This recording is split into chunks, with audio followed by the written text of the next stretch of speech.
everyone. Welcome to this week's episode of the Oh Hell Yeah podcast. All right, I've got a guest on the channel here. Introduce yourself and tell us a little bit about you. I'm Gigi. I play with the Viceroy Kings, and proud member of the Coffin Curse family. So, Gigi, you and I have known each other for well over 20 years. You are probably, I think you're the third guest now that I've had on the pod that I've known for over 2 decades, which is really cool. So, tell me a little bit about, in your memory, how we met and just a little bit of that background. Oh, wow. It all becomes a blur. I'm assuming it was probably the Story Changes years. I don't know. I remember playing down in West Virginia, playing with you guys at the High Amp and staying at your house. Yeah, So, that's my memory as well. Probably 01 or 02. I might be missing the year. Maybe a little later. it's probably like 03, 04 sounds about right, I think. Cool. And before the Story Changes, you were in the 90s, the late 90s, mid 90s. You were in the Migraines. Talk about that a little bit. They were an awesome band from Fort Wayne, Indiana that crossing paths, touring, playing with your friends' bands. I met those guys. We played shows together. At some point, their bass player was leaving, and Sean, who was then known as Eddie Van Migraine, called me up and was like, "Hey, want to go to California?" They were touring Machines, and so when I joined the band, we kicked it up and we toured a lot. So yeah, we were doing easily 200 plus days a year back then. That's wild. So were you in your mid 20s at that time? Early 20s? At that point, very early, because I think I turned 21 in that band, actually. So yeah, I was a Wow. teenager when I first met them. Brian from the Viceroy Kings and I were in a band called Sour Belly. This is very early 90s. I was literally a teenager. Uh, and that's when we first met the Migraines and started playing shows together. And then I think like 2021 is the year I joined the Migraines. Your tenure on the Migraines, I know you guys have reformed and you're doing some shows now, but your time in the Migraines when you were full time touring, were you still living in Dayton, or did you travel Yes. back and forth? Well, a lot of back and forth, but yeah, I never moved to Fort Wayne because we were like 2.5 hours apart, but we didn't really play local shows, like we just toured. So it would be like the night before a tour or 2 days before a tour, I would drive into Fort Wayne. We'd spend a day rehearsing and then leave for 8 weeks. And then I'd come home, and even when we weren't touring, we were still doing like weekends and stuff. So like that band was busy. That's why we were so damn good. We were real tight because we were playing like every night somewhere around the country. Is that the most active band that you've been in? Uh, Probably it condensed into that time period. That the closest next to it would have been the Story Changes because we toured a lot. Yeah. We stayed real busy, but yeah, the Migraines I think was probably the busiest, most active, like living in the van, crossing country constantly. Yeah, that band we stayed busy. We the first that was first time I'd ever really toured. Up until that point, like high school and like teenage bands, I'd only done like weekend warrior stuff around like Ohio, Indiana. And like the first time I went to Chicago was in the Migraines. First time I went to New York was in the Migraines. First time I went to California was in the Migraines. So, and that's why we now do the reunion shows, just because we all go back so far and we have such great memories. It's just fun to get together every few years and do a weekender of shows and get drunk and tell stupid stories of stupid things we did when we were kids. And those shows go pretty well, I've heard. Yeah, and they're fun because we haven't tested the waters in trying to tour or anything because we only do them every few years, and we usually just do a weekend in the hometowns. We do Dayton and Fort Wayne, so they do real well because it's like a special occasion. You get like old punk rockers come out of the woodwork. But this year we're doing three. So we're doing, well, it's one thing. We decided we didn't want to wait every 5 years to do them. So we're doing one again in 2024. And uh, Punk Rock Night Indianapolis asked us to do one there. So it became three dates. So we're doing Indianapolis, Dayton, and Fort Wayne. That's awesome. I definitely want to make it to one of those shows. I haven't seen the Migraines since the 90s, and I don't know that when I saw the Migraines, if you were in the band or not. It was in West Virginia, and it was in like 97 or 98. If it was around that time, then yes. I was in the Yeah. band like 96 to 99. Sounds Wow. about right. Man, isn't that funny Late how 90s, last half of the 90s. small world, man. Like you never know. I booked a band here in Knoxville a year ago or so, probably about a year ago, and got to talking to their drummer, and I was just like, man, this guy he didn't look familiar, but he seemed familiar. The conversation, his personality seemed familiar. And I told him, I said, man, I've been booking shows since like the mid to late 90s, and he and I were the same age. We were, talking about how we were both 42 years old at the time, or 41, and so basically, I put two and two together. I was like, man, I'm pretty sure I booked you in Huntington, West Virginia at the YWCA around like '01 or 2000. And he named a band. And I was like, you stayed at my house. So small world, 20 years goes by and you don't realize, like, when you see these people again, just because they don't look the same doesn't mean that you, like, I literally remember the guy just on his personality. So I'm pretty sure this dude, like, sat up in my apartment until 5 a.m. chugging Budweiser and just being hilarious. It was the same personality, just in a 40-year-old body. Yeah, between the migraines, the story changes, the jackalopes, leg bone, and now Viceroy Kings. Like, yeah, you sometimes you come back in contact with somebody and then you realize, like, oh wow, we played shows together like 15 years ago. Yeah, that's wild. My old band Legbone, like they were already together for over a decade when I joined the band, and then I spent a decade in the band. So like in this part of Ohio, like they have such a name just out of longevity. And you'll hear all the time people will bring up like, "Oh, I saw them in such and such year, whatever lineup it was."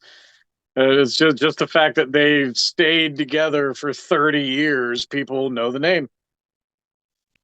All right, so we've talked about your past. Now let's talk about the present.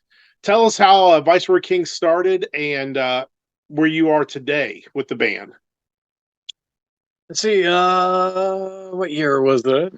2017, something like that. I don't know. Sounds about right. I had spent 10 years playing in Legbone, and I love those dudes. They're my brothers. They were in my wedding, but we had just hit this wall creatively, and like everybody was married with children. Everybody had stuff going on, and the band was just really kind of grinding to a halt. And we weren't writing, and we weren't coming up with new stuff. And I just felt like we were becoming a nostalgia act. We're just playing the same set over and over. And I play music to create. I play music to put music out into the world that I want to hear. And so that's the reason I play music, is to make records. So when we just kind of hit a point with Legbone, and I told him, I was like, I love you guys. I'm just not into this anymore. And I was planning on doing something. I was like, I'm going to do something, put some new band together. And just, I got the most random message from Brian Hogarth, a name from my past. Again, when I was a teenager, Brian and I were in a band together. My first 7-inch, the first vinyl I was ever on, was when I was 18 years old. And me and Brian played in a band called Sour Belly. And we put out this 7-inch. And that was the first time I played outside of Ohio. It was just a couple gigs in Indiana, but again, fresh out of high school. And then he went on to play in a surf rock band called the Mulchmen. The drummer of the Breeders is the drummer of the Mulchmen. But he was doing that, and we just dating. We kept in touch and we knew each other. But randomly he saw a Facebook post or something where he saw I wasn't playing with Legbone anymore, and he was like, "So did you quit music altogether? Are you planning on starting a new band? What are you doing?" And yeah, he asked me to come and jam, which is the worst thing ever, right? Like I'm just like, oh, I don't want to just meet some dudes I've never met, and you're just dicking around playing songs because you didn't come in with any prepped material. And because it was Brian, because I've always liked his voice, I liked his songwriting. I was like, well, I'll go give it a shot, see what it. And then he buried the lead. I show up, and the lead guitarist is Pat Jones, who I've known for 20 plus years, been in a bunch of great bands in Dayton. And then on keys, Ed Leslie, I'm sorry, that's a Freudian slip. That's a Brutus the Barber Beefcake's real name, Ed Leslie. Ed Lacey is our Yes. keyboardist, and again, a veteran of Dayton bands, goes way back, great musician. And so I was like, oh, that's a selling point. You should have told me that these guys were involved. Yeah, he So could have saved you a lot of trouble. yeah, so and it was magic. I mean, it just clicked right away, and they had a couple things that they had started working on, and then we worked up some songs from me and Brian's old band from 20 years ago, and we work up some covers, and we just kind of organically like what ended up being our first 7 inch, and uh, then we started playing out, and then we started working on what was to be our next 7 inch, and then a plague hit. Yep. So that So would be released digitally, and then we joined the Coffin Curse family.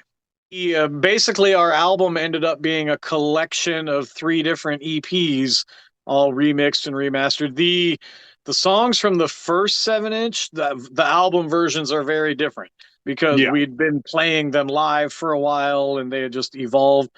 Uh, but yeah, it's just a remix remaster of 3 different EPs makes up the album. But yeah, those songs never got that EP never got a physical release. gotcha. The five members of BK, is that all original members? No changeover. Yep, always the same dudes. Again, from that first jam session when Brian said, "Hey, come over, I got some guys." And then Jacob, our drummer, was the only one I didn't know. He's a transplant from Alabama. Originally from Alabama, lived in Seattle for a while. Uh, yeah, just random. Brian, I think, met him on Craigslist. When does Hmm. that work out? He posted something looking for a drummer and the description of the band he wanted to do. And Jacob answered, and they met at like a bar or something because to vet him, make sure he wasn't a serial killer. And so yeah, so Jacob was randomly Brian found him on Craigslist, and the rest of us are all old friends from just around Dayton from the last 20 years. Tell us what you guys got planned for 2024. We have a 7 inch in the can. So we just recorded some new songs. We literally just got the masters back like a week ago or something. So another new 7 inch in the can. That'll be coming out sometime 2024. Uh, and then we're recording. Again, we'll see where the edit was when the my phone rang. But we're recording for a No Effects tribute on Coffin Curse Records. Excited for that. And then after the new 7 inch is out and after the No Effects tribute is out, we're working on another new batch of songs that will be the next EP. So we're just doing the old school the old like in the 50s, rock and rollers just put out 7 inches, just put out singles, put out EPs, and then you eventually collect it all as a greatest hits and call it an album. So in this day and age, like everything's digital and people don't buy as much hard copy, and so just every new batch of songs, we just keep putting out EPs, and then we'll collect them all into a physical album. Yeah, yeah. We're in a different world, man. You've got to kind of hustle to make things worth spending money on. But I'll tell you, one of the cool things is I had so Matt from Chupacabra, who was on last week's episode, he made a joke about me making like a silver, like how you get if a record goes platinum or gold. He said he thought it'd be funny if I made an aluminum award for all the bands who have sold 100 plus records. And it got me thinking. I was like, you know what? I think that's an accomplishment in 2023 on a small label that's run by one dude who, other than his wife, has zero help. And a lot of bands who are, I mean, there's only one band on this on the label that really tours, like maybe two bands that play more than 50 shows a year, but 15 plus bands that are all weekend warriors, and we're all adults with jobs, and basically what everybody in 2023 is doing in the punk rock community. everybody's hustling as best as they can. But I thought about it today while I was stuck at work and I had a little bit of downtime in my mind. I was thinking, wonder how many records I've sold 100 plus units of. And I mean, there's a lot. And I think that's quite an accomplishment in 2023. Up you're talking like, Boldly Go sold over 200 copies of their vinyl, over 100 CDs. VK have sold over 100 CDs. Reckless Thread have sold over 100. I mean, I can name like 10 bands that have sold over 100 vinyl or CD or both. And I think that's an accomplishment. I really do think it would be kind of cool for me to try to put some kind of little plaque together that I can send to every band that's, hey, this is, you're my way of saying I appreciate you and thank you for, hustling and kicking ass and being able to sell 100 records. And people might watch this and laugh and be like, 100 records, what the fuck? But that's an accomplishment, man. I'm telling you, I bet you there are bands on Fat right now and Epitaph and anything that has any kind of merit. I bet there are bands that don't sell 1,000 records with the machine behind them. So for bands of our stature to sell 100 plus units, playing less than 50 shows a year, just being weekend warriors, that's pretty fucking accomplishment. I think that's a pretty big accomplishment. Dude, I thought it was amazing that your cassettes of the Metallica tribute sold out in the pre-sale. You know what I mean? Yeah. Like the pre-sale sold out of cassettes, uh, sold out before the vinyl's even out. Like that is an accomplishment. Like that's a very small niche market. Like not many people buy cassettes. So to put something out on cassette and to sell out in the pre-sale is pretty sweet. And while we're talking about the Metallica comp, let's just point out the fact that comp, for anybody who picked it up, number one, thank you. I hope you like it.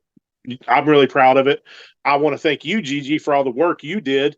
Um, you are the unsung hero in this compilation, because not only did you help me a lot with the production of the record, but you brought 3 of the 8 bands. Now the comp was supposed to be 12 bands, maybe 14. I think it was supposed to be 14, I and think 6 bands, dropped off, basically didn't get their shit together, didn't get in the studio.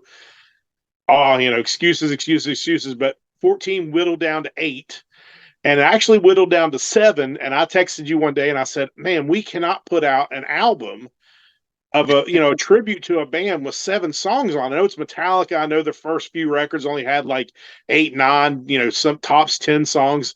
But like, I just felt so bad putting out a tribute with 7 songs. I was like, God, it's got to be at least 8. I was hoping for 10. That's why I had 14 bands, because I knew that how that goes. Somebody's going to drop. But you said to me, you were like, well, I've got your 8 band right now, the Migraines, and like, what was it, 1997, recorded a Metallica cover. Maybe 99, but yeah, late 90s. Randomly, it was this comp. I don't know if there was a zine. Remember zines? Yeah. There was a magazine called Probe, and it was like early. It was like before. I don't know. It was like early punk rock porn. It was like pinup shots of like Ben from Screeching Weasel's girlfriend, just weird crap like that, right? And so they had this magazine, and they did comps, and they did a series of it was called Death to False Metal, and it was all punk bands doing 80s metal covers. And we got asked to do one, and we were like, what do we do? And then we just thought it was funny and came up with this like smart ass, as the Brits say, taking the piss version of Creeping Death. And so that was on that comp over 20 years ago, been long out of print for 2 decades. And it's like, hey, I got this sweet other Metallica song if you want it. Yeah, and like I said, you saved the day, because I mean, I was really stressed out. We needed to get the album layout was done. I just hadn't added the track listing. Can't speak. And I was just kind of having that breakdown moment where I was like, what do I do? I can't just pull a Metallica cover from a punk band out of my ass. And lo and behold, yes, I can, because I got Gigi who hooked it up. So, yeah, but that comp of the 8 songs, you're responsible for 3 of them. 4 of them, because you brought me the Migraine song. Of course, you're in Viceroy Kings, so you brought the Viceroy Kings song. You brought me DOS. I'd never heard of DOS. You brought that band to my attention and had them, they were interested, and you brought them to my attention, and we agreed to put them on the comp. And same thing with Grave Robber. I knew of Grave Robber, but they weren't on that wasn't a band that was in my atmosphere, stratosphere. Like they weren't a band on the top of my head when I was thinking of who should I invite to be on this comp. You were the one that brought them to the table. So 50% of the comp you're responsible for. Do I get like an executive producer credit or something? And if there's ever a guest I could have on the show that excites me to talk about pro wrestling, it'd be Gigi. I've had guests on the show that know nothing about pro wrestling and could not even comment at all because it's just not in their wheelhouse and never watched it. And then there's someone like you that not only likes pro wrestling, loves pro wrestling, has promoted pro wrestling. I don't know. Have you ever wrestled yourself? Yes, did for about 5 years. Really, how me and Chad, my business partner, and initially my tag team partner when we got in the business, both of us were longtime wrestling fans. Another mutual friend from the music scene had gotten into the business and trained, and we we both kind of went, we're more athletic than him. So we went and did a training camp with Shark Boy, and that just kind of dipped our toe in the business. And because we had always promoted rock shows, we had been promoting concerts like our whole lives, basically. And so we wanted to promote wrestling shows. But there's a thing in wrestling where like wrestlers don't take you seriously if you haven't taken bumps. You know what I mean? To be a promoter telling wrestlers what to do and you've never been in the ring yourself, you know what I mean? So like we just wanted to literally learn the ropes. I was, first of all, under 6 foot, under 200 pounds, over 30 when I started training. I had no delusions of grandeur. I accomplished way more than I ever thought I would. Made the Pro Wrestling Illustrated PWI 500 a couple times, won a couple local, regional little titles. But what I'm most proud of is the promotion we started, Rockstar Pro Wrestling. We ran for over a decade, and a lot of great talent passed through Rockstar. We had a lot of big names, old legends, top names on the indies, international names, and a lot of our homegrown Ohio boys that trained with us are now on TV. MJF is a former Rockstar Pro Tag Team Champion, and he held our sort of, they call it mid card title, the American Lucha Core Championship. Uh, he had moved from New York to Ohio to continue his training, and now that guy is the like top star in AEW, world champion. Ace Austin, multiple time Impact Tag Team Champion, Impact X Division Champion. The Rascals, you know, two of them were in WWE and NXT for a while. One of them is back in Impact, but those guys are all homegrown Ohio boys. So that's the biggest thing, is just being proud of watching all the talent that we just gave a platform to and watch them, graduate to national and international stages. Did John Moxley ever come through your promotion? No, reverse engineering. We trained under Mox. Mox was running training at the old HWA. It's a promotion that used to run in Ohio. HWA was a WWE farm league, like training camp kind of thing for a while, long before they had NXT. But Mox was running the training there, and after we did the training camp with Shark Boy, we went and trained with Mox. And at that was pre WWE. His career was just starting to take off, and he was wrestling for CZW on the East Coast, and he was just starting to travel more, and he wasn't able to run training anymore. And then we kind of went elsewhere and trained with other people, and then Mox went on to sign with WWE, and so yeah, early on, before he was in WWE, we actually trained under Mox for a little while or whatever. But it was a lot of work, and it was a labor of love. And then the plague hit, and we got shut down. We owned a venue, we owned a nightclub that did shows, and wrestling was one of the many things we did in there. And our whole business platform was packing as many people into a room as we could. So when restrictions and social distancing and blah blah blah blah, like we were shut down for over a year, and then our landlord sold the building out from under us, and so that was the end of that. But we ran the promotion and the venue for over a decade, and we got to see a lot of great talent come through, and we got to see a lot of our homegrown Ohio boys graduate to bigger stages. So it was a very rewarding experience, but it was a lot of work for no money at all. And I'm happily retired from the business. Can you tell me about any injuries, any any stories that you would not want to relive? Oh man, my wife hates wrestling. She always like when we first started dating, she was like, "You do pro wrestling?" Like she just didn't get it. She's never been a fan. And now, after I'm old and broke down and I have so much wrong with my body, she's always like, "See, I told you wrestling ruins lives." I fractured and dislocated my kneecap. I broke my ankle, broke my big toe, uh, dislocated a finger. I had to do the Bret Hart. Like I dislocated a finger in a mat, and like the audience is watching on with the show, and I had to like snap it back into place to get through. It's just, and it's always the dumbest things. Like you were just talking about AEW and stuff earlier. Adam Cole just broke his foot just jumping off a platform.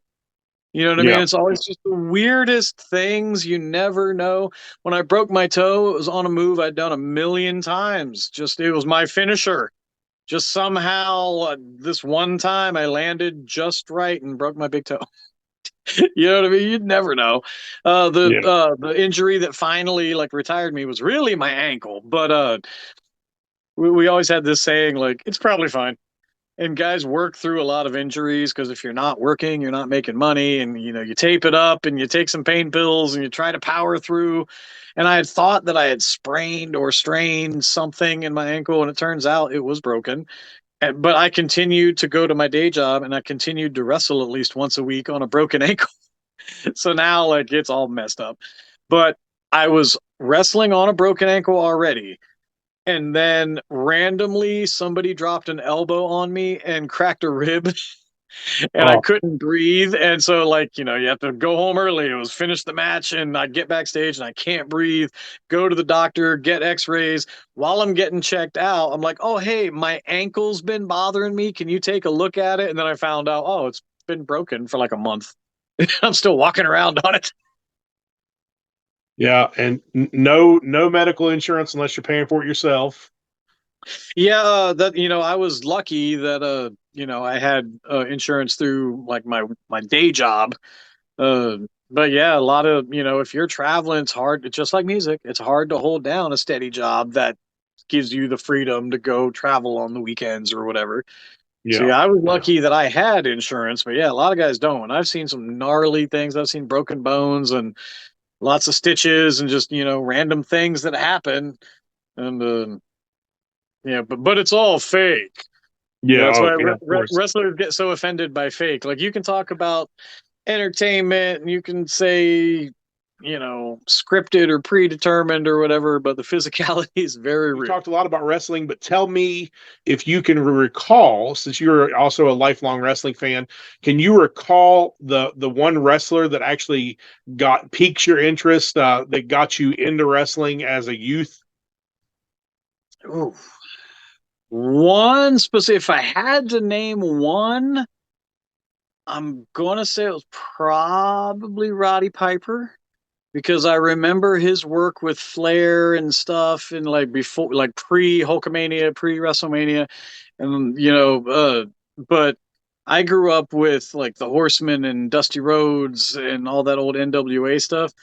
So if I had to pick one, I'm going to guess probably Piper. But I would I like say that. like Piper, Flair, Dusty, Ricky Steamboat, like those were my guys as a kid. Can you tell me, can you pinpoint your gateway into punk rock? What got you into your fandom of punk rock? I know the period. It's weird because I got into it a few different ways. So music was always a big part of my life. Always like my dad was a big Elvis fan. My mom was a big Beatles fan. We always had like vinyl and 8 tracks in the house. And then my grandpa, my dad's dad, he was also George Bradley. My dad was George Bradley. My legal name is George Bradley. We all have different middle names. My legal name is George Harrison. So Nice. named after the, so, Named but yeah, after the best Beatle. the dark horse. But yeah, Hey. so and they weren't. Nobody was a junior, and nobody was a Roman numeral because we all had different middle names. But my grandpa Hardy, everybody called him Hardy. That George Bradley was a big country fan, and so my grandpa turned me on to Hank and Johnny Cash and Willie Nelson, and then my older brothers. I am the youngest of five and the only child. I'm the Hmm. love child. Like both my parents were married, had kids, got divorced, met each other, had me. So all my siblings were like a decade older than me. Oh So wow. having that like age gap between us, like so I grew up on their like 70s arena rock. They were all into Black Sabbath and Kiss and Rush and Ted Nugent and whatever. So so music of some variety was always in my life. Michael Jackson was big when I was a little kid. The Thriller video was my shit. Dancing Zombies, come on. And then so I was part of the MTV generation, and I gravitated towards like hard rock. I liked like the more, I guess at that time, a lot of more like glam metal kind of stuff. And then that led me down the path to discover, we've discussed this with the Metallica comp, like thrash, speed metal. And through those bands, I discovered punk. And when you figure out, like, oh, this thrash thing is like, oh, these guys, like, they listen to Judas Priest and they listen to Dead Kennedys. Okay. Mhm. Like you kind of navigate that and got into all of the early 70s and 80s punk is my shit. But being of that age, I was in high school when the Lollapalooza 90s alternative thing happened. So all of that was the whole roller coaster that led me down the path of punk. I don't know if I can find one specific. I have real vivid memories of the Ramones playing on MTV, but I don't know if I have one specific moment. It was that whole journey from early rock and roll to hard rock to metal to punk. Hmm. That was sort of my childhood, and by the time I was a teenager, I was full blown like punk rock was my thing. Yeah. Punk rock is the truest form of rock and roll. Punk rock is rock and roll stripped to its bare bones. It's loud, fast, sometimes dumb, fun, gets your heart racing, makes you want to shake your ass. It's everything rock and roll should be. So, Punk rock is getting gray, man. Like I've been noticing this trend post COVID. We aren't seeing as many young kids at the shows, but we're seeing more people like our age that are still going to mhm. shows. And there used to be this thing where like people would hit a certain age and just start falling off. And they get married, they have kids, they got their careers, whatever, and you just stop seeing them out at shows as much. And now we're seeing like it's the opposite. Where the older crowd is aging with us, and there's a lot more gray hair at shows, and you're not seeing them get replaced with as Yeah. many new young kids. And I'm like I understand like rock and roll is like an old guys thing now. It's weird, but I wish Yeah. more young kids were picking up instruments and starting bands. Well, you know what I've noticed, and I think this goes to hand in hand with what you just said. What I've noticed is all of the people. Thankfully, I'm perfectly fine with never having kids. I don't have kids. Thankfully, this didn't happen to me. But what I've noticed is all of my friends who dropped off that are back now with their balding gray hair that are back in the scene and are like in it to win it. It's because their kids are in college and their kids are out Yeah, of the house what do because they they've call that? raised their Empty fucking nest. kids. Yeah. Yeah, they So they like, had kids real young, so now they're relatively young, like grandparents or like yep, empty nesters. yep.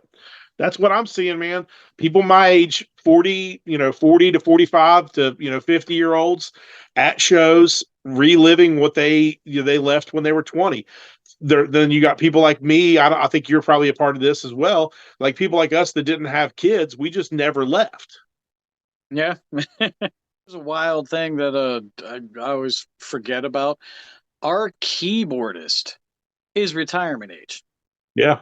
Our keyboardist is 65. I had no Yeah. idea 20 years ago or whatever, when I used to go see his band, Cage. There was this band called the Raging Mantras. The drummer of the Breeders was in that band. When he joined the Breeders, they evolved into Cage. Popular band, was around for a long time in Dayton. And he was always fit and young looking, and I just thought he lost his hair young. You know what I mean? Yeah. Like he is like, oh yeah, their keyboardist is bald. Oh well. Just thought he lost his hair young. I had no idea that he was 20 years older than all of them then. So now, all these years later, I'm the age he was then, and he's now 65. Yeah. At the And show, still playing in a band. yeah, and it blew me away.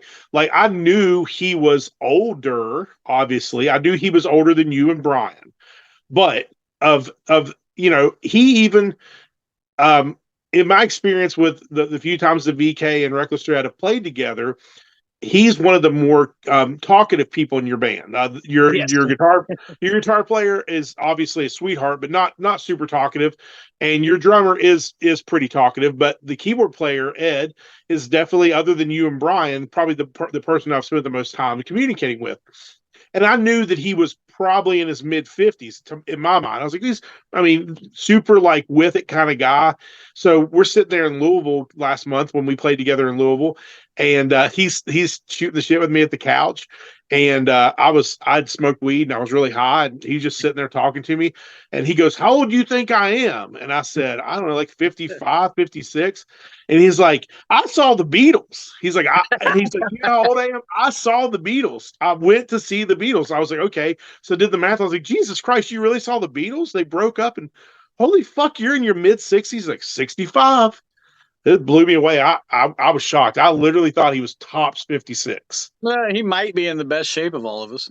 You know what I mean? Well, Like he's a teacher, and he's kept himself in shape, and he's always played in bands, and he's always played music, and yeah, you just as my band is graying, like you think, yeah, yeah, that guy might be in his 50s, but yeah, he's in his 60s. yeah. Me and Well, Jacob, we're the rhythm section are the young guys. We're the yeah. youngest guys in the band.